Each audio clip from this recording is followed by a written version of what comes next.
ආයිබෝන් සුබෝදයසන. ඉතින් අද travel diary බයි චින්තක තුලින් අපි ආවා දෙනියායට. ඉතින් අපි යන්නේ දෙනියායේ සත්මහල් ඇල්ල බලන්න. ඉතින් සත්මහල් ඇල්ල බලන්න අපි දෙනියායට ආවේ දක්ෂිණ අධිවේගී මාර්ගයේ ඇවිල්ලා ඉමදුවෙන් එක්සිට් වෙලා ඉමදුවේ ඉඳන් අපි දැන් මේ අකුරැස්ස හරහා දෙනියායට එන ගමන් ඉන්නේ. ඉතින් අකුරැස්ස ඉඳන් දෙනියාය පැත්තට යනකොට තමයි අපි නැවතුනේ. ඉතින් තව දුරට දුරක් යන්න ඕනේ සත්මහල් ඇල්ල බලන්න. අපි ඉදිරියට ගිහිල්ලා බලමු දියැලේ සුන්දරත්වය. හොඳයි.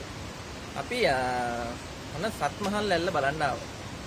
දැන් මේ නම දැන් කිව්වම මේකට සත් මාලේ ඇල්ල කියනවා, සත් මල් ඇල්ල කියනවා, සත් මහල් ඇල්ල කියනවා. නම පොඩ්ඩක් එහා මෙහාලා තියෙනවා. නමුත් මට හිතෙන විදිහට මේකේ හරි නම සත් මහල් ඇල්ල වෙන්න ඕන.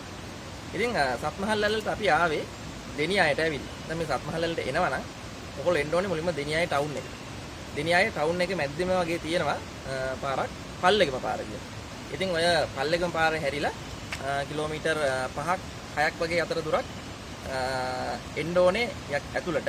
එතකොට ඔයගලන්ට මේ සත්මහල් ඇල්ල බලන්න එන්න පුළුවන්. ඉතින් මේ අපිට මේ වම්පක පැත්තෙන් තියෙන්නේ ගින් ගඟ. ඉතින් මේ ගින් ගඟෙන් නිර්මාණය වෙන තවත් ලස්සන දියැලක් තමයි මේ සත්මහලේ ඇල්ල.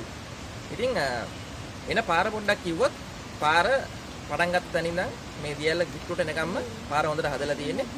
මුල ටික හොඳට කාපට් එක තියෙන. ඊට පස්සේ කොන්ක්‍රීට් ගල් අල්ලලා හොඳට පාර හදලා තිනවා. එක පාර හැබැයි එක වාහනයකට විතරයි එන්න පුළුවන්. හැබැයි වැඩි ජනප්‍රිය දියැලක් නෙවෙයි. ඒ නිසා විශාල වශයෙන් සෙනඟ ගොඩාක් ගැවසෙන බවක් පේන්නේ. ඒකින්ද ඔන්න කරදරයක් නැතුව එන්න පුළුවන්. ඉතින් අද මේ ඇවිල්ලා ඉන්නේ අපි සෙනසුරාදා දවසක. නමුත් ගොඩක් කට්ටිය මේ වගේ පේන්නේ එක වාහනයක තියෙන. මෙන්න පාකින් එක. දැන් මෙතන තමයි වාහන ගහන්න එන්න පුළුවන් අන්තිම තැන. ඔයගලන්ට බස් එකක වගේ නම් එන්න අමාරුයි. අපිත් දැන් එනකොට බස් එකක් අපි දැක්කා. ඒ බස් එක නවත්තලා තිබුණා. එහෙනම් අපි ඉස්සරහට ගිහින් බලමු සත්මහල් ඇල්ලේ සුන්දරත්වය.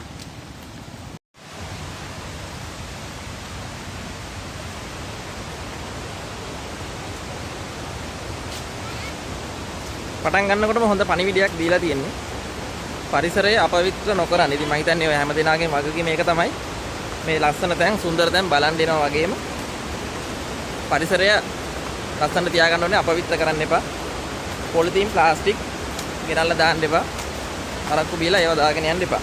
ඔන්න පාර තියෙනවා පැහැදිලිව අපි ඉස්සරහට යමු.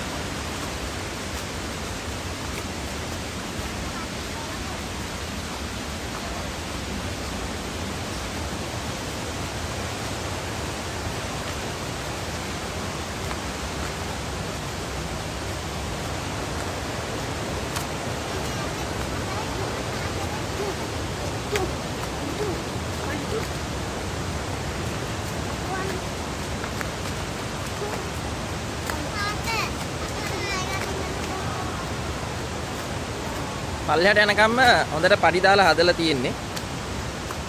ඒ හින්දා ඕන කෙනෙකුට ගැටලුවක් නැතුව එන්න පුළුවන්.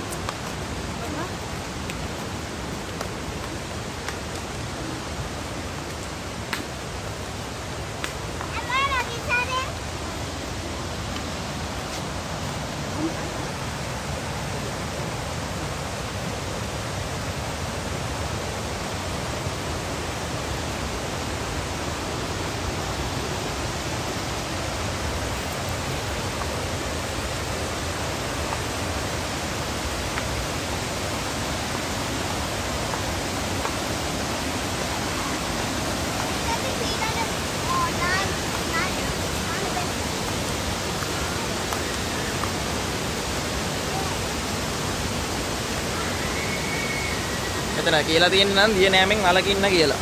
සමහර විට මොකක් හරි හේතුවක් ඇති. ඒක නිසා ඔයගොල්ලොත් නාන්න එනවනම් පරිස්සමෙන් හැබැයි.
අපි ඔන්න දියඇල්ලේ පහළට ටිකක් බැහැගත්තා.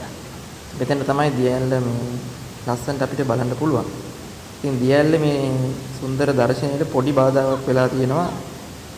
පහුගිය ගම් වතුර සමයකදී ගහගෙන ආපු විශාල ගහක් හරියටම මේ දියඇල්ල හරහා පැටලලා තියෙනවා. ඉතින් පොඩ්ඩක් විතර අපේ මේ දර්ශනයේ පොඩි බාධාවක් තියෙනවා. නමුත් ඉතින් ඒකත් ස්වභාවික සංසිද්ධියක්. ඉතින් එහෙම වුණයි කියලා දියඇල්ලේ සුන්දරත්වයට හෝ අපි මේ විඳින දර්ශනයේ බාධාවක් නම් ලොකුවට නැහැ. ඉතින් අපිට මෙතන මේ දියඇල්ලේ ඇත්තටම නම් කොටසක් විතරයි පේන්නේ. ඒ කියන්නේ මේකට කියන්නේ දැන් සත් මහල් ඇල්ල කියලානේ. මේක ඇත්තටම මහල් 7කට විතර කඩා වැටෙන දියඇල්ලක්. ඇත්තටම උඩින් ඩ්‍රෝන් ක්ලිප් එකක් වගේ අරන් බලන්න තිබ්බනම් ඔයගොල්ලන්ට පැහැදිලිව බලා ගන්න පුළුවන් මේ දියඇල්ල කොටස් කිහිපයකට කඩාගෙන හැටෙන විදිය. ඉතින් මේකට මේ සත් මහල් ඇල්ල කියලා නම වැටෙන්නත් හේතුව මේ කොටස් 7කට ටික ටික පහළට කඩන් වැටෙන නිසා. දැන් අපිටත් මෙතන කොටස් 3කින් විතර කඩා වැටෙන විදිහ පේනවා. ඒතකොට මෙතනින් පහළටත් තව කොටසක් කඩා වැටෙනවා. එහෙම තමයි මේ දියඇල්ල කඩාගෙන වැටෙන්නේ. ඉතින් මේ දියඇල්ලේ උස විදිහට සඳහන් වෙනවා මීටර් 45ක් පමණ සම්පූර්ණ උස විදිහට. ඉතින් මේ දියඇල්ල නිර්මාණය වෙන්නේ මේ ගින්ගඟෙන්. ඉතින් මේ ගින්ගඟ තමයි මේ ගලාගෙන ඉන්නේ. ගින්ගඟ ඔස්සේ ගලාගෙන එන ජල පහර මෙතනදී මේ දල බැවුමක් ඔස්සේ ගමන් කරනකොට තමයි මේ සත්මහල් ඇල්ල නිර්මාණය වෙන්නේ.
මේ තියෙන්නේ අපි දැන් මේ ඉන්න තැන ඉඳන් තව පහළට තව කොටසක් කඩා වැටෙනවා. මේ පේන්නේ ඒ කොටස.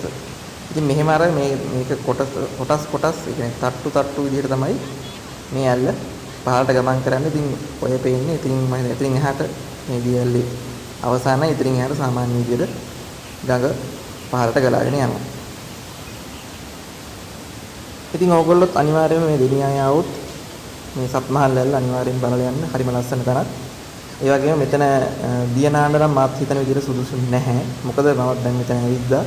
මේ ගල් මතු පිට බොහොම ලෙස්සන සුළුයි. වැටෙන්න පුළුවන් ඉක්මනට ඕගොල්ලොත් එනවා නම් පරිස්සමෙන් සෙරප්පු දාගෙන එහෙම මේ ගල් උඩ යන්න එපා. නාන්නත් එපා. ඇවිල්ලා මේ දියඇල්ලේ සුන්දරත්වය බලලා පරිස්සමෙන් ඉදර යන්න. ඒ වගේම පොලිතින් ප්ලාස්ටික් ගෙනල්ලා දාලා මේ පරිසරය විනාශ කරන්න එපා. ඒ වගේම බීලා ඔය බෝතල් එහෙම දාලා විනාශ කරන්නේ නැතුව ලස්සන විතරක් බලලා පරිස්සමෙන් ආපහු යන්න. මේ තමයි දෙනියාය සත්මහල් ඇල්ල.